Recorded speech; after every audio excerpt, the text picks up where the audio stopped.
ఏలియా అనేటువంటి ఇద్దరు గొప్ప ప్రవక్తలు ఉండేవాళ్ళు, తెలుసు కదా మీకు.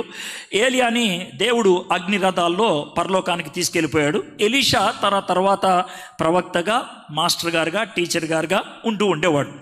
వాళ్ళకి ఒక పెద్ద స్కూల్ ఉండేది. ఎలీషా గారికి స్కూల్ ఉండేది. బెత్బరా అనేటువంటి ఊరి దగ్గర స్కూల్ ఉండేది. అయితే తన దగ్గర కొంతమంది పనోళ్ళు ఉన్నారు. ఇది 2 రాజుల గ్రంథం 6వ అధ్యాయంలో ఉండేటువంటి స్టోరీ వినండి. అయితే వాళ్ళు ఏమన్నారంటే అయ్యగారి దగ్గరికి వచ్చి, అయ్యగారు మరి మన స్కూల్ సరిపోవట్లేదు, మనం ఉండేటువంటి ప్రాంతం సరిపోవట్లేదు, మీరు కనుక ఒప్పుకున్నట్లయితే కనుక మేము యోర్దాన్ నది దగ్గర ఉన్నటువంటి దూలాలు తీసుకొచ్చి ఈ స్కూల్ని, ఈ ఇంటిని ఇంకొంచెం పెద్ద చేస్తాం అని అన్నారు. అంటే వెళ్ళండి అయ్యా అని చెప్పాడు. ఆ తర్వాత ఇంకేమన్నారంటే, మేము వెళ్ళటం కాదు సార్, మీరు కూడా రండి, మీరు వచ్చేదో పుల్లలు కొట్టాలి లేకపోతే కట్టెలు కొట్టాలని మేము అడగం, కానీ మీరు వచ్చి అక్కడ కుర్చీ వేస్తాం, కూర్చోండి, మేము కొట్టేసి తీసుకొస్తాం అన్నారు అని అయ్యగారిని కూడా తీసుకొని వెళ్ళారు. ఆయన అలా కుర్చీ వేసుకొని కూర్చున్నాడు, పెద్ద వయసు. వీళ్ళు వెళ్ళి కట్టెలు కొడతా ఉన్నారు. వీళ్ళు పెద్ద పనోళ్ళు కాదు, అంటే పనోళ్ళు కాదంటే రోజు కూలి పని చేసుకునేటువంటి వాళ్ళు కాదు. కాబట్టి వీళ్ళ దగ్గర నాగలి, గొడ్డలి ఇలాంటివి ఏమి ఉండేవి కావు. కాబట్టి ఎవరి దగ్గర నుంచి అద్దెకి తెచ్చుకొని ఉంటారు. బాబు కొంచెం ఇవ్వవా, కొంచెం కొట్టుకోవాలంటే ఇచ్చారు. కాబట్టి వీళ్ళకి అలవాట్లేదు. కాబట్టి ఎవడో ఒక అతను కొడతా ఉంటే ఆ గొడ్డలు జారిపోయి నదిలో పడింది. ఇక పరిగెత్తుకుంటూ అయ్యగారి దగ్గరికి వచ్చారు. ఏంటి ఏడ్చుకుంటూ వస్తున్నావు అన్నాడు. అయ్యగారు, ఇది గొడ్డలు నేను ఎవరి దగ్గర నుంచో అద్దెకి తీసుకొచ్చాను, నాకు కూడా పెద్ద పని సరిగ్గా రాదు, కొడతా ఉంటే అది ఊడి నదిలో పడిపోయిందండి అని అన్నాడు. గొడ్డలి నదిలో పడిపోతే ఎవడన్నా ఏమైనా చేయగలడండి? ఏం చేయలేడు. అయితే అయ్యగారి దగ్గరికి వచ్చి చెప్పారు. అయ్యగారు ఏమో ఎక్కడ పడేసావరా అన్నాడు. ఇది ఒకసారి ఇక్కడే పడేశాను అన్నాడు. అప్పుడు అయ్యగారు ఏం చేశానంటే అక్కడ కొమ్మ ఉంటే దాన్ని నరికి అక్కడ పడేశాడు. పడేస్తే ఆ గొడ్డలు ఉన్నట్లుండి పైకి తేలింది, పోయింది, మళ్ళీ తిరిగి వచ్చింది. ఏమండి, ఇనుప గొడ్డలి మునిగిపోతే పైకి తేలుతుందా, ఇనుము ఎక్కడైనా తేలుతుందా అని అనేటువంటి వాళ్ళు ఉన్నారు. నేనేమి అన్న వాళ్ళని అంటే నేనేమంటానంటే, ఇనుము తేలదన్ను అంటున్నావు కదా, నీ జీవితంలో ఎప్పుడైనా సముద్రం చూసావరా అని అడుగుతాను. జీవితంలో సముద్రం చూస్తే సముద్రంలో ఏముంటాయి? నావలు ఉంటాయి. ఎంత ఎత్తు ఉంటుంది తెలుసా? మీ చర్చి కంటే పెద్దగా ఉంటుంది. నేను ఒకసారి రష్యా దగ్గర ఉన్నటువంటి యుక్రెయిన్ అనేటువంటి దేశానికి చెందినటువంటి ఒక పడవ, నావ ఎక్కాను. అది ఎన్ని అంతస్తులు ఉంటుంది తెలుసా? 8 అంతస్తులు. లాన్ లిఫ్ట్ ఉంటుంది, 8 అంతస్తులు. దాంట్లో మామూలుగా జీవనం కొనసాగించడానికి 4,000 మందికి సరిపడే ప్లేస్ ఉంటుంది. 4,000 మందికి. అది దేంతో తయారు చేస్తారు? చెక్కతోనా? మరి దేంతో? ఇనుముతోనే. అది తేలట్లా. మానవుడుకున్నటువంటి యదవబుర్రతోనే అంత పెద్ద నావ సముద్రం మీద తేల్చగలిగేవాడు దేవుడికున్న బుర్రతో చిన్న గొడ్ల పైన తేల్చలేడా? ఊరినే అడుగుతున్నాను నేను. మానవుడికి అంత బుర్ర ఉంది, 8 అంతస్తులు దాన్ని తేల్చగలిగేవాడు, ఇనుముతో తయారు చేసింది.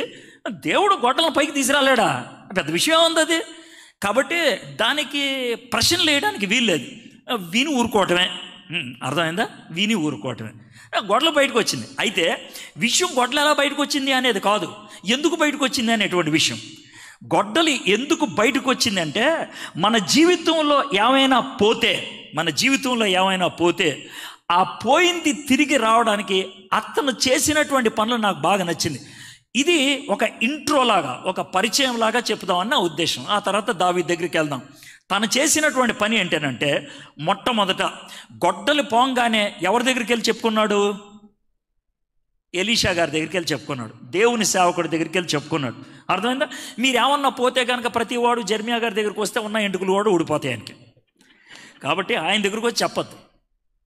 మరి ఎవరు చెప్పుకోవాలా? చెప్పండి, ఎవరు చెప్పుకోవాలా? దేవుడు చెప్పుకోవాలి. ఫస్ట్ ఎవరు చెప్పుకోవాలా? మీలో ఎక్కువ శాతం ఫస్ట్ దేవుడు చెప్పరు. ఫస్ట్ ఆడికి ఈడికి అంతరు చెప్పి దొరకపోయి టెన్షన్ ఎక్కువైతే, దేవా ప్లీజ్ ప్రభా అని అప్పుడు మొదలు పెడతాం. అవునా కదా? దేవునికి మొదట చెప్పుకోవటం నేర్చుకోవాలి. ఈయన మొదట దేవుని సేవకుడికి చెప్పుకున్నాడు. తర్వాత దేవుని సేవకుడి దగ్గరికి వెళ్ళి అబద్ధాలు ఏమన్నా ఆడాడా? మన భాషలో చెప్పాలంటే ఎక్స్ట్రాలు ఏమన్నా చెప్పాడా? చెప్పలా. 2 విషయాలు యథార్థంగా ఒప్పుకున్నాడు. ఏంటంటే, గొడ్డలు నాది కాదు సార్, ఎవరిదో అద్దెకి తెచ్చా. గొడ్డలు నాది కాదంటే నేను పనుండి కాదు సార్, నాకు పని లేదు, నా దగ్గర పనిముట్టి లేదు, ఎవరిదో యథార్థంగా ఒప్పేసుకున్నాడు. దేవుని దగ్గర చాలామంది యథార్థంగా ఉండరు. మీరు దేవుని దగ్గర యథార్థంగా ఉంటారా లేదా అనేది ఎలా తెలుస్తుందో తెలుసా? మిమ్మల్ని ఒకసారి ప్రార్థన చేయమంటే తెలుస్తుంది. మనం ప్రార్థన చేయండి రా బాబు అని అంటే అదేదో పౌరాణిక సినిమాలాగా లాంగ్వేజీ మారిపోద్ది, సౌండు మారిపోద్ది. ఓహో అంటే దేవుడు ఏమనుకుంటారో నాకు తెలియదు. మామూలుగా మాట్లాడచ్చు కదా. ఇప్పుడు నువ్వు మాట్లాడుతున్న మాటలు దేవుడు వింటలేదా? ఆ ప్రభా ప్రార్థన అనగా ఎవరో ప్రార్థన చేస్తున్నాడు రా అని దేవుడు అప్పుడు వింట మొదలు పెడతాడు అనుకున్నావా? దానికి ముందేసే యథవేషాలు కూడా దేవుడు చూస్తున్నాడు నిన్ను. ఆ విషయం గుర్తుపెట్టుకో. అవునా కదా? ఇప్పుడు దాకా నీకు ఆ మైండ్లో ఉందో దేవుడు అని చాలా పవిత్రమైన లుక్ అప్పుడేమి ఇవ్వక్కర్లా అంటే నా ఉద్దేశం అది తప్పని కాదు. ఆ ప్రార్థనకు ముందున్నటువంటి జీవితం సరి అయింది కాకపోతే దీన్ని డ్రామా అంటారు. అవునా కదా? కాబట్టి దేవుడు అని అంటే నీకు భక్తి ఉంటే, దేవుని ఎదుటి యథార్థత ఉంటే ప్రార్థనలో ఉన్నదన్నట్లుగా మాట్లాడతాం. అర్థమైందా? ప్రార్థన దేవునితో మాట్లాడతాం, ప్రార్థన దేవునితో సంభాషణ. ఆ ధోరణి మనకుంటే, ఆ భావన మనకుంటే దేవునితో చక్కగా మాట్లాడతాం. మామూలుగా ఒక మిత్రుడితో మాట్లాడినట్లు, లేదా గౌరవప్రదంగా అంటే కనుక ఒక పెద్ద ఆయనతో మాట్లాడినట్లు, మనకి బాగా తెలిసినటువంటి ఒక పెద్ద ఆయనతో మాట్లాడినట్టు అంతే. సరే, ఆ విధంగా ఆయన చెప్పుకుంటే అతను ఒక ప్రశ్న అడిగాడు. ఏమడిగాడు అంటే, బాబు ఎక్కడ పడేసావు అని. దేవుడు కూడా చాలాసార్లు మనం ఆయన దగ్గరికి వెళ్ళినప్పుడు ప్రశ్నలు లేవనెత్తుతాడు. ప్రశ్నలు దేవుడు లేవనెత్తేది ఆయన తెలుసుకోవడానికి కాదు, మనం తెలుసుకోవడానికి. బైబిల్లో దేవుడు ఎప్పుడైనా ప్రశ్న అడిగాడంటే ఎక్కడ పడేశావు, మీ తమ్ముడేడి, నువ్వు ఇక్కడ ఏం చేస్తున్నావు, నువ్వు అక్కడికి ఎందుకు వెళ్ళావు, ఇలాంటి ప్రశ్న అడిగాడంటే దేవుడికి తెలియక కాదు, నాకు తెలుసురా బాబు, నీకెంతకీ నీకు తెలుసా అనేసి. నీకు తెలుసా, నీ పరిస్థితి ఏంటో నీకు తెలుసా? దేవుడు ఆ ప్రశ్నల ద్వారా మనల్ని ఆలోచింపచేస్తాడు. అది ఆయన చేసేటువంటి పని. అందుకనే ఏవైనా పోయినప్పుడు మనలో చాలా ప్రశ్నలు వస్తాయి, ముందుండవు. కోల్పోయినప్పుడు చాలా ప్రశ్నలు వస్తాయి. ఆ ప్రశ్నలు మంచివే, ఆ ప్రశ్నలు మంచివే. దానికి నువ్వు యథార్థంగా జవాబు చెప్పగలిగితే, అయితే ఇతను యథార్థంగా ఒప్పేసుకున్నాడు, సార్ ఇక్కడే పడిపోయింది అని. ఆ తర్వాత ఈ కర్ర కోసి అక్కడ పడేయి అంటే ఈయన కర్ర కోస్తే ఏమవుతుంది, ఎందుకు కొయ్యాలి, దాన్ని కోస్తే ఎలా వస్తుంది, ఇలాంటి ఎక్స్ట్రా ప్రశ్నలు ఏమైనా వేసాడా? వేయలా. దేవుడు చెప్పింది వినేశాడు.